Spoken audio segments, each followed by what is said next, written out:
Welcome. My name is Asanda, and this is the Assy channel where we defy all society's norms by keeping it real. So, guys, welcome to the second episode of Discussions That Grow the Mind. And today we will be discussing one very controversial, hated, one of the most controversial men in the world. So I know the Andrew Tate discussion has kind of died down from when he was initially booming, but I feel I haven't had the opportunity to discuss my interest and my love for Andrew Tate with anyone, because anyone I try to have the conversation with, they eventually shut me down because they don't agree with Andrew Tate and his views and whatnot. This video is just to appeal to people that, like, he's not all that bad, you know what I'm saying? Like, I genuinely admire the man. Like, I'm one person who watches all the Andrew Tate podcasts that you could ever think of. I know all of his videos. Like, I watched everything of his and I admire the man. Like, I believe in top G supremacy. I'm here to appeal to my case. I think that's how you say it. I'm going to share my views on why I think Andrew Tate is a very important figure, you know, in our current society, and why I love him so much. I want to start off by playing a few of the clips that people have seen and then decided that Andrew Tate is a terrible person. I'll play the clips so that you can see why people hate him. My point is this: if I had a woman, I would decide not to cheat because I decide. However, I would not see my infidelity as nearly anywhere near even 1% as disgusting as female infidelity, because female infidelity involves emotion. You will not sleep with a man you don't like. I can sleep with a woman I don't like. It's a completely different thing. I can be head over heels in love with a woman, ready to die for her, ready to take a bullet for her, protect her, give her all the money in the world, make sure she has a beautiful family, a nice big house, all of it. And I'll still f that bitch. Watch me. A woman won't do that. So don't lie to me and pretend. No, you won't. Any woman who will sit here and say, I can dudes and not care about them is fundamentally broken. Her soul is broken. Okay, well, she's broken then, but she's still doing it. Well, if she's broken, she ain't anywhere near me. I don't want no broken bitch near me. I think that is the purest definition of misogyny I've probably ever read. Well, I don't think you understand. One, especially when I'm talking about the fact that women can't handle what men can do, etc. One, it's slightly sarcastic. There's a sarcastic tone. So do you mean any of this? I mean all of it. Any woman I'm with, I will provide for because no woman should work. They should spend all day beautifying themselves for you, right? And they might get promoted to wife. Your job is being my girlfriend. Correct. There are hundreds of millions of women around the world who do a good day's work who still manage to be a very good wife or partner. Agreed, completely. But it's my life. Females like men who are completely in charge and run their life exactly how they want, and they comply and bend to the man's wills and lifestyle. And I think therapy is a fantastic way to make you selfish, because that's all you talk about is, what do you talk about? Garbage. Yeah, why you have the right to act this way, even if you're acting terrible. Why did I do? Well, you know, when I was 9, get a life. Yeah, and men being feminized means that women are in charge and women are fearful. COVID was emotional arguments. They came along and said, your grandma's gonna die. The old people, your grandma, your grandma. They used emotional arguments to create fear. That works on a woman. A woman sits there, I love my grandma. Most men would sit there and go, wait. Let's just chill. Yeah. Let's see what happens. Grandma's already 94. Grandmas die. So I don't think we should be taking our kids out of school. Let's just calm down. Men are more stoic and more patient. If you had a household where the man's been feminized and the woman's in charge, it's over for that house. They're full COVID cucks head to toe. 10 vaccines. If you had my household, where my girlfriend ran in, did you see the news? Shh. Shut up. It's stupid. Men are liars because men are in constant competition with other men, and they have to find a way to be competitive, and the easiest way to be competitive is to lie. If you can sit there and convince a woman that you're rich because you bought her a $100 or £100 meal, that's what you're gonna do. It's a lot easier than becoming rich. And women believe it. And as long as women are stupid enough to believe it, men are dishonest enough to lie. I think we can see by these videos that he is a very interesting character. Like, he's so influential, guys. This man has found a way to aggravate the internet. He found a way to make himself the most Googled man in the whole world. He found a way to get himself arrested in Romania. He found a way to get his name banned from schools, and like, that to me is insane, because Like, whether he's a good person or not, from a marketing perspective, he is very good at what he does. I admire him because of the sort of trade-off that he's made, but I'll go into that a little bit later. I just want to discuss him and the way in which he says things and why he says them in that way. So Andrew Tate is a very interesting character in the sense that he understands that the internet wants virality. They want things to post about, they want things to talk about. So he has given people a reason essentially to hate him, and given people a reason for him to be the topic of discussion, because he has another purpose in mind. So I'll play another clip in which you can see him explain that he's aware of the fact that he is very condescending, he's very abrasive in the way that he speaks, and it's very intentional for him because his purpose is more important than the people that he pisses off, essentially. So just listen to this clip, and yeah. This is a great pivot that I want to say. Everything you just said, I agreed with. Everything you just said, I agreed with. The only problem that I see is when you were like, shut up. Let me give you an example. Here's the reason why. Everything you just said was absolutely correct. Now, my girl's gonna be like, well, why did he just tell his girl to shut the fuck up? Like, I said shush. Yes.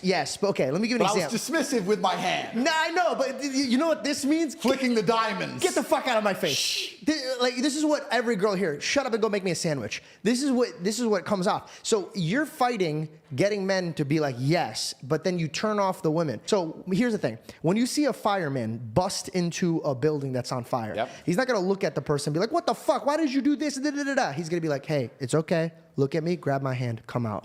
Why can't you take that approach? I think I am. And it's actually funny when you say I lose to women, because I'll tell you something that most people probably do not know. I don't know if I've said it before. I have never had a negative interaction with a female ever since I blew up on the internet. Now, I agree. This dismissive, the diamonds, in the light, I get it. Yeah.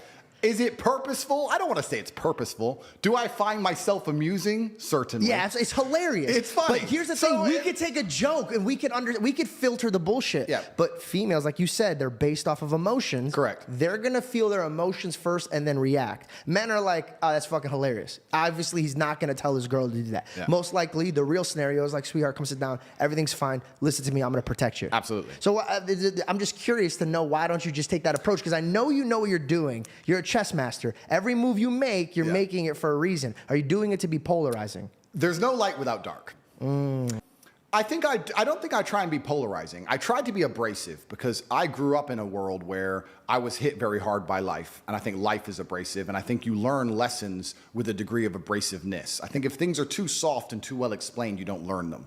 Yeah. And you can apply that to nearly anything, right? You can go driving your car and drive fast, and you can nearly lose the tires 10 times, but you're not gonna stop driving like an idiot until you hit a tree. And then you're gonna be like, okay, I've learned my lesson. Yeah. But this is my point. So I can decide how abrasive I want to be. You can say the same thing in different ways, and then you're asking me, why am I abrasive to be deliberately polarizing? Because I feel like it gets my message across better. I feel like it gets my message across better. And even now, the thing I just said, which brought this whole point up, me saying shh and being dismissive was a small way of showing a larger meta point. And the meta point was, I'm uninterested in what you're about to say and your fear. And I'm uninterested in your fear. I get this. This is my thing. God made you a leader.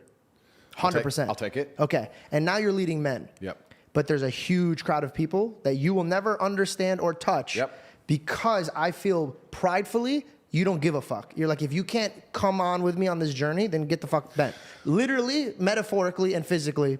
Well, not all minds are ready to be freed. They say it inside of the movie. But which one is valuable enough to be free? Christ saved everybody. He didn't just come and pick a couple people. Absolutely, but you can lead a horse to war, or you cannot force it to drink. And I feel like the reason why I'm now one of the most liked people on the internet, and the reason my comments are so positive, I have to answer that question, is because I feel like I'm heavily leveraged against chaos. The thing is with my brand, I don't entertain. I do entertain, but that's not my purpose. I'm trying to teach people things. I'm trying to give them things. Even the things I sell are beneficial. I have a school that teaches people how to make money online. It's beneficial. If you follow me, you can make money online. You'll start to train and go to the gym. You'll listen to some positive motivational things. You'll feel more motivated. I'll try and guide you towards God. Either one. I'm not even strictly Islam. I believe that if you are a religious person, you're a better person regardless of the religion you choose. So in watching that clip, like you can see that Andrew Tate is he's a very calculated man, in the sense that he is so aware of the things that he says. Like, he knows they are misogynistic in their nature. He knows that it is going to piss people off, but he does it anyway, right? And I feel like I admire him in his strategy, because he's doing it to deliberately piss people off, but the trade-off is that he gets to help people. And in his explanation in the video that we just watched, you can see that he hacked the internet, in the sense that he basically makes himself a topic of discussion by saying misogynistic things, viral, blunt things that'll make people angry at him and hate him, so that he can reach essentially the entire world. His reach is so far. Like, he has touched the lives of everyone knows his name. Well, maybe not everyone, but like a lot of people know his name. And in his abrasiveness and in his harsh and rough speech, he has a purpose. Like, he has a goal, and he knows that he has to make people hate him in order for him to reach his goal and to affect as many people that he can. The fundamental nature of humans is that we love hating on people. People love to see other people suffering, and like, I don't know what it is in us humans, but you'll never see, okay, you can see here and there things that are positive go viral, but hate gets the most attention on the internet, and Andrew Tate understands this. So for him to reach the amount of people that he wants to reach the people that he wants to change their lives, he has to do something negative, because people will only speak about the negative. Whereas if you were to listen to what Andrew Tate says and ask and be curious, like, why does he think this way? Why does he speak like this? What is he trying to get across by saying these misogynistic things? And you go and you listen to Andrew Tate, I feel like the values that he promotes are very reflective of Christianity. They're very reflective of most religions in this world, and just traditional values. Those are the things that he promotes. And if you listen to him, he's just promoting the fact that a man should be a man because masculinity has died. And I feel like that is not untrue, guys. We can see in the society of today, especially in South Africa, that men are unstable because they violate the safety of women in this country. Like, as a woman in South Africa, you can never feel safe going to the store, going to buy something, driving on the road. You know, our security is compromised because there's no respect to being a man anymore. His intention and his purpose is such a beautiful one. It's just that people who refuse to dig deeper and to find out why and what's the point of him saying all these things, they don't see the value that Tate brings into this world. Yeah, my perspective on Andrew Tate is that I respect him so immensely because, firstly, his strategy, he doesn't mind being the bad guy just so that he can do good in this world. So he will be the bad guy, he will accept the misogynist title, he will accept all these things that people do because he knows that he's making a real impact on the men in this world. And even me as a girl, like, he's made an impact on my life because from him I've learned that, like, there's no excuse. Guys, stop making excuses. And if there's one thing about our culture today, like, you can have an excuse for everything. I can't pursue my goals because I have anxiety and therefore I'm debilitated by it and I can't, you know, I feel like we make so many excuses for ourselves, and Andrew Tate is just the guy to tell you that, hey, all of us have problems. Get onto your goals and start doing something. And eventually, on the other side, it's not bad advice. It's like, it's good things. You know what I'm saying? You can never, like, come out worse because you listen to Andrew Tate's advice. Like, he tells you to go gym. What's the worst that can happen from you gymming? I really respect the man in the sense that he's serving in his purpose, and yes, he has to be hated first because that's the strategy that he chose. He chose to anger people. It helps in the sense that, like he said, he gets to filter out all the people that are not meant for him, the people that are not meant to listen to his message.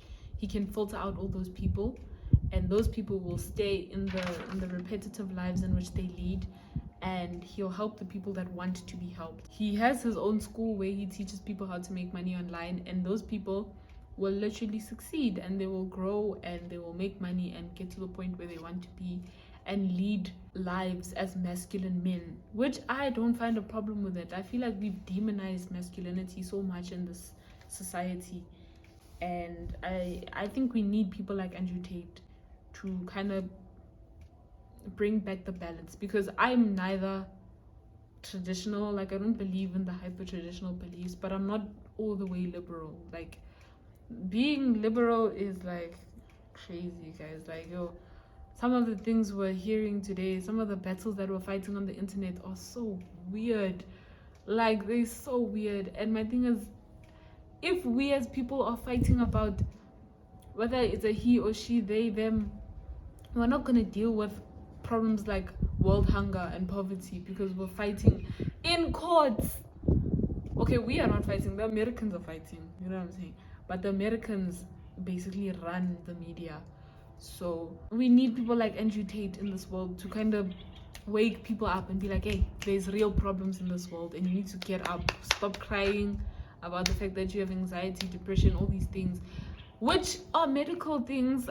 Guys, his views are not mine. Don't now put it on me. His views are not mine. But I feel like he's right in the sense that the society that we live in today, we're very selfish, and we look at the world like you live in it alone. And like sometimes, guys, you just need to push your issues to the side, deal with what needs to be dealt with, and then come back and deal with your mental health and all of that. So yeah, there's a lot around the discussion of Andrew Tate, but I, for one, as a person who likes to dig deep into people and likes to find out why people think certain ways, he's a very key persona that we need in this world. We need more of him. However, I don't agree with his strategy of making people hate him first, because it's very detrimental in the sense that people take what he says on the surface level, and people perpetuate the things that he says in their real lives without having done the work that he's done. That, like, I'm just the guy, and then I believe in Andrew Tate, and I'm like, yeah, women are not allowed to drive, so now I'm gonna be misogynistic to the women in my life, when you don't understand on which grounds Andrew Tate made that statement from, you know. And I think he's irresponsible in the sense that he says such blatant, rough things, but fails to realize that people are going to take what he says for what he actually said. So, like, people are not going to dig deep, which is scary in the sense that people are crazy out here. And yeah, so in conclusion, I believe in Tate's supremacy. I think people should listen to him and should dig deep to actually find out what he's talking about, listen to what he has to say. Don't write him off, because he has a lot of values, and his values, I believe, some are like really fundamentally right, but some are just, you know, debatable. But that's my 2 cents. I hope you enjoyed the episode of Discussions That Grow the Mind, and I am Asanda. I hope you enjoyed the video. Bye.